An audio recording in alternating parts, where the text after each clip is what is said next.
Hello, അസ്സലാമലൈക്കും. എന്തൊക്കെയുണ്ട് എല്ലാവരും? വർത്തമാനങ്ങളൊക്കെ സുഖം തന്നെയല്ലേ?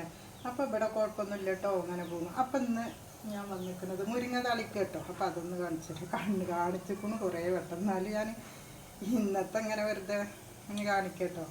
പിന്നെ നല്ല വെയിലുണ്ട് കേട്ടോ. ഇന്നലെ നല്ല മഴയല്ലായിരുന്നു, ഇന്നിപ്പോൾ നല്ല വെയിലും. അപ്പോൾ അതാട്ടോ നല്ല തിളച്ച് വരുന്നുണ്ട്. ഉള്ളിയൊക്കെ മൂപ്പിച്ച് പച്ചമുളകും വെളുത്തുള്ളി ചെറുള്ളിയൊക്കെ കുത്തിയിട്ടിട്ട് നല്ല മൂത്തതിൻ്റെ ശേഷം കഞ്ഞിടെള്ളം കുറച്ച് പച്ചവെള്ളം കേട്ടോ. അപ്പോൾ അതാ മുരിങ്ങടല ഇരിക്കിടുന്നു. അപ്പോൾ അതിങ്ങനെ കൂട്ടി ചോറുന്ന നല്ല രസമാണ്. അപ്പം 2 ദിവസം മുന്നേ ഒരു മുരിങ്ങ തേങ്ങ കരച്ച് വെച്ചു. അപ്പം ഇനി ഈ മീൻ തന്നെയല്ലേ ഇപ്പോൾ ദിവസം. അപ്പോൾ കാക്കാക്ക് മീനില്ലെങ്കിൽ പറ്റില്ല.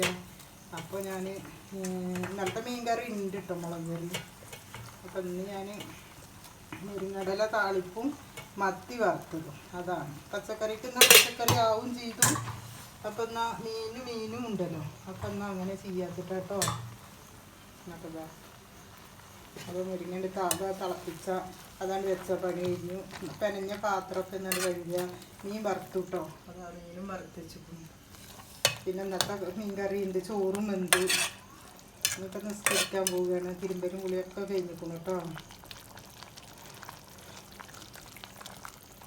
മുരിങ്ങ താളിപ്പോൾ കുറേ വട്ടം കാണിച്ചിരിക്കണം. അപ്പോൾ അതിങ്ങനെ കൂട്ടി ചോറുന്ന 2 മീനും എടുത്തിട്ട് അങ്ങോട്ട് ചോറ് തിന്നാൽ കേൾക്കണം. നല്ല രസം കേട്ടോ. മുരിങ്ങ താളി ചില ഭാഗത്തേക്കൊന്നും അറിയില്ല, അതുകൊണ്ട് മുരിങ്ങ താളിക്ക് കഞ്ഞിവെള്ളത്തിലിട്ട് ചിലവർ അങ്ങനെ തിളപ്പിച്ചിട്ട് വെളിച്ചെണ്ണ ഒഴിക്കും കേട്ടോ. അപ്പോൾ ഞാനിത് ഉള്ളി പിന്നെ വെളുത്തുള്ളി ഒക്കെ കുത്തിയിട്ട് പച്ചമുളക് ഇട്ടിട്ട് അത് നല്ല മൂപ്പിച്ചതിൻ്റെ ശേഷം അതിലേക്കാണ് കേട്ടോ കഞ്ഞിയുടെ വെള്ളം കുറച്ച് പച്ചവെള്ളം ഒഴിച്ചു. അപ്പോൾ അത്ര കറി മതി കേട്ടോ. പിന്നെ മീൻ കൂട്ടാനും ഉണ്ടല്ലോ. അപ്പോൾ അതാണ് ഇന്നത്തെ. അപ്പോൾ അത് നല്ല വേവിച്ച രസം ഉണ്ടാവില്ല. അപ്പോൾ അത്രയേ ഉള്ളൂ.